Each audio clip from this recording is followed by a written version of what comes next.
जायज़ा कमेटी की मीटिंग हुई। एसआईटी की जो कार्रवाई चल रही है उसका पूरा जायज़ा लिया गया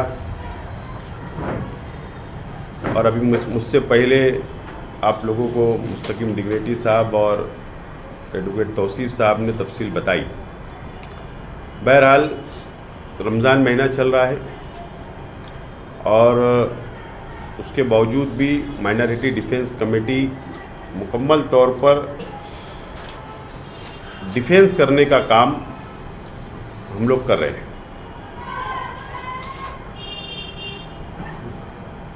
एसआईटी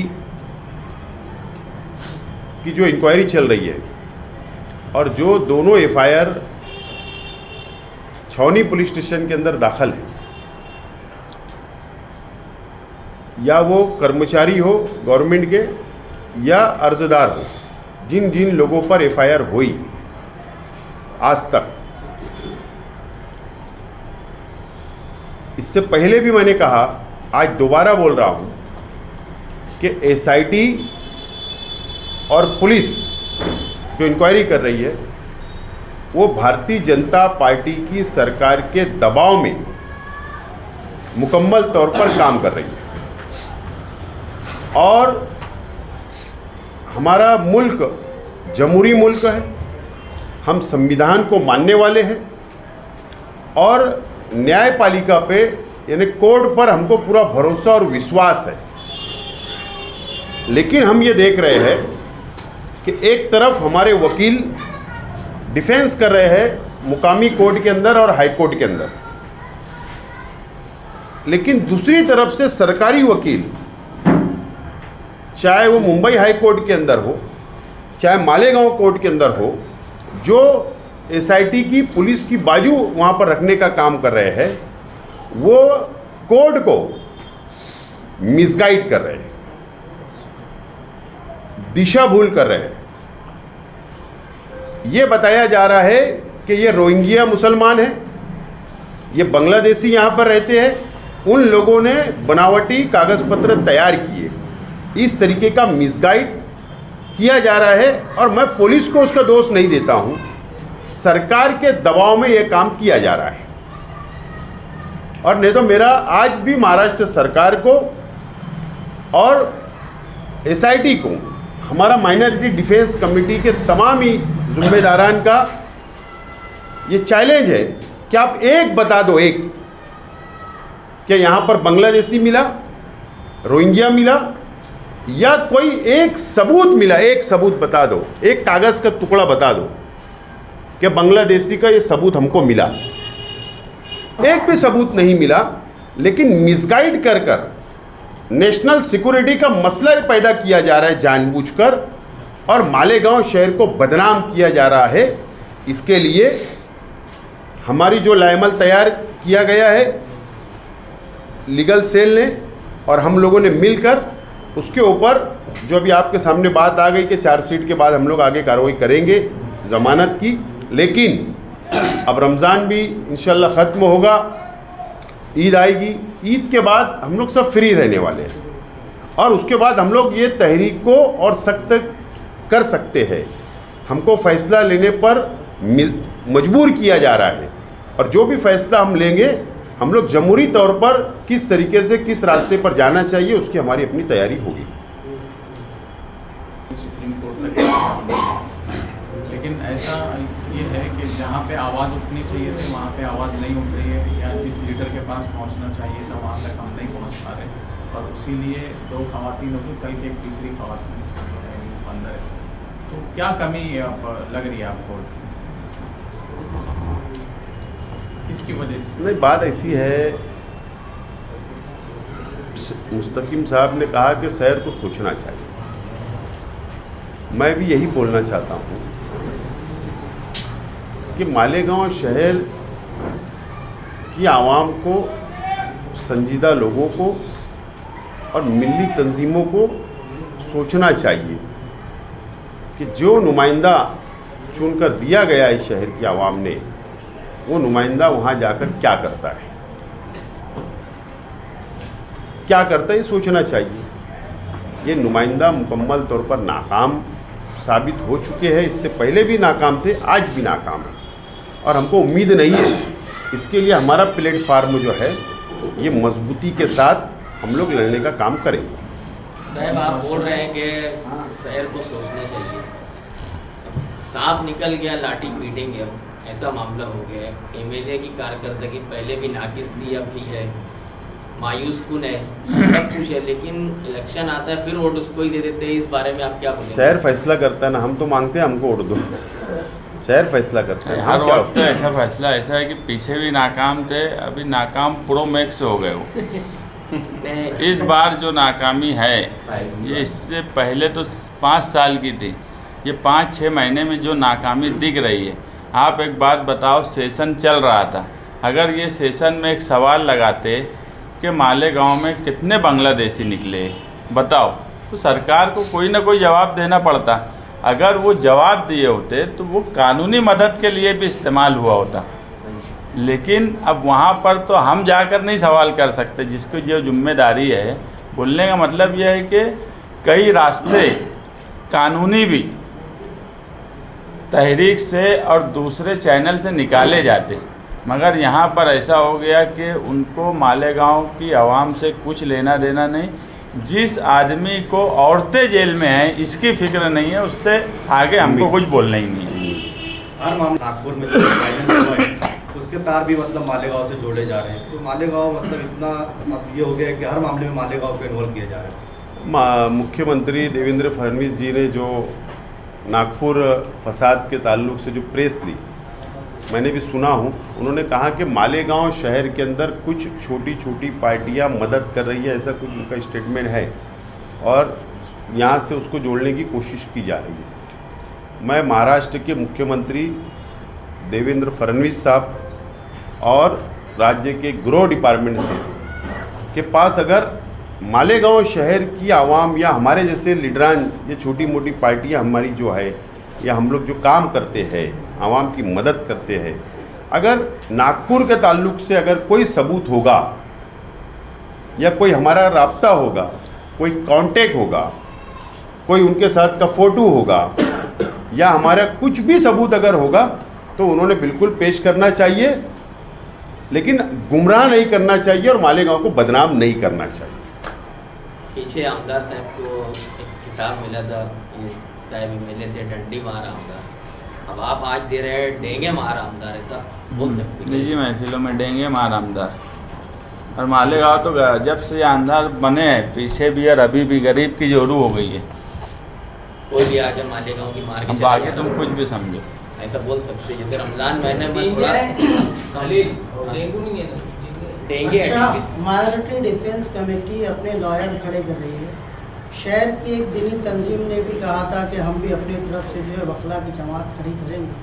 क्या उनकी तरफ से भी इस मामले को लेकर अदालत में? उनका मकसद सिर्फ रमज़ान महीने में चंदा जमा करना था और वही कोशिश में वो लगे हैं। वकील खड़ा करना मकसद था नहीं, चंदा जमा करना जो मकसद था वो कोशिश कर रहे हैं। और हमारा आज भी इल्ज़ाम यही है कि वो दीनी तंजीम सिर्फ़ और सिर्फ अपना सियासी प्लेटफॉर्म इस्तेमाल करती है। इसलिए ऐसी दीनी तंजीम जो अपना पैसा सियासत में इस्तेमाल करे, अपना दफ्तर सियासत में इस्तेमाल करे, अपने लोगों को सियासत में इस्तेमाल करे, ऐसी तंजीम को चंदा ना दे। क्योंकि अभी बहुत कोशिश कर रहे हैं सबे कदर का हवाला देकर, दूसरा हवाला देकर। उनका मकसद वकील खड़ा करना होता तो अभी तक कोई ना कोई एक कोशिश की गई होती, 2-4 वकील को बैठाया गया होता, हाईकोर्ट गए होते, कुछ तो किए होते। आज तक जो एमएलए जो लोगों को लाया जा रहा है पकड़ के, उनके लिए कोर्ट में आकर झूठे आंसू नहीं जो एमएलए बता सका, जो जमात बता सकी। सिर्फ चंदा लेना मकसद था। रमज़ान महीने में वो काम वो बराबर कर रहे। कहने का मतलब ये कि 12 नवंबर मामले में जो रोल पहले था वही रोल अभी भी है। उस वक्त भी मकसद चंदा ही लेना था, आज भी मकसद चंदा ही लेना है। हमको लाख मुखालफत के बाद भी हमारे चंदे में कोई फर्क नहीं पड़ा।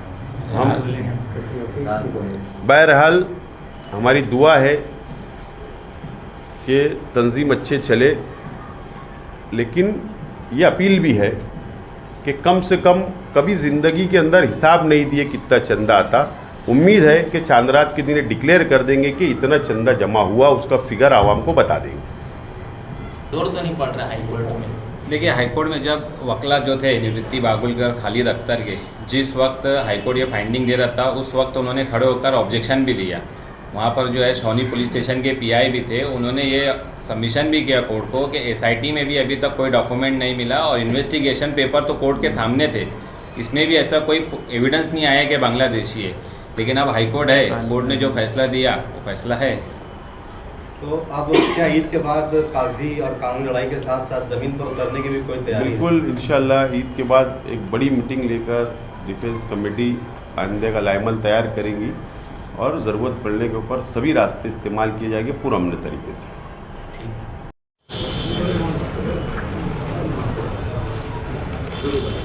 माइनॉरिटी डिफेंस कमेटी की प्रेस कॉन्फ्रेंस इसलिए ली जा रही है कि जिन लोगों को आरोपी बनाया गया है और जो लोग जेल में हैं, यहाँ तक कि 2 ख़वातीन 1 फरवरी से जेल में हैं। उसके बाद कल एक कारपोरेशन की मुलाजमा जिसका 3 महीने का बच्चा है, 2 साल की बड़ी लड़की है, दूध पीता बच्चा है, उसको भी आरोपी बनाकर जेल में डाल दिया गया। और आगे भी हमको ऐसा लग रहा है कि ये मामला और भी संगीन होता जाएगा, क्योंकि नागपुर का वाक़या होने के बाद कोई भी मामला हो रहा है तो मालेगांव को खींचा जाता और उसमें कार्रवाई सख्त से सख्त हो रही है।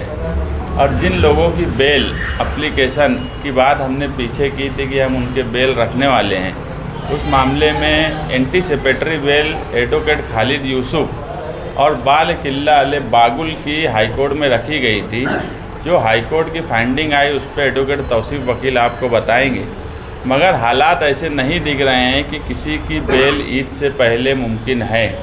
इसलिए जो भी लोग बंद हैं, हम उन लोगों को पर्सनली भी बोले हैं कि वो ईद के त्यौहार सबसे बड़ा त्यौहार है मुसलमानों का, तो जेल में अपने रिश्तेदार जिनके जो भी लोग हैं उनके कपड़े और दूसरे इंतज़ामात जो हैं वो उनके कर दें। और 31 जनवरी को पहली एफआईआर हुई थी 40 नंबर की, फिर 16 फरवरी को दूसरी एफआईआर हुई थी। करीब करीब 40 लोग आरोपी हैं और 22 से 23 लोग अब तक जेल में बंद हैं। इन लोगों की बेल वकला के मशवरे से ऐसा तय हुआ है कि कहीं से हमको कोई मौका ऐसा नहीं दिखता कि चार्जशीट से पहले इनकी बेल हो पाएंगी। 90 दिन में चार्जशीट फाइल होने वाली है। ईद के बाद करीब करीब महीना भर भी नहीं बचेगा। तो अब हम लोगों की सारी कोशिश ये है कि चार्जशीट जैसे ही दाखिल हो और चार्जशीट को आधार बनाकर सबकी बेल एप्लीकेशन दाखिल किया जाए, क्योंकि चार्जशीट के बाद सब कुछ क्लियर हो जाने वाला है कि कौन बांग्लादेशी है, कौन रोहिंग्या है, किसके ऊपर क्या इल्ज़ाम है, किसके क्या पेपर फॉल्ट है। सबके अलग अलग मामलात हैं, क्योंकि इसमें कोई सरकारी मुलाजिम है, कोई कारपोरेशन का सरकारी मुलाजिम है, कोई तहसील का सरकारी मुलाजिम है, कोई अरीजादार है, कोई एजेंट है। तो सबकी सिचुएशन अलग अलग है, सबके जो भी उनके ऊपर इल्ज़ामात है वो अलग अलग है।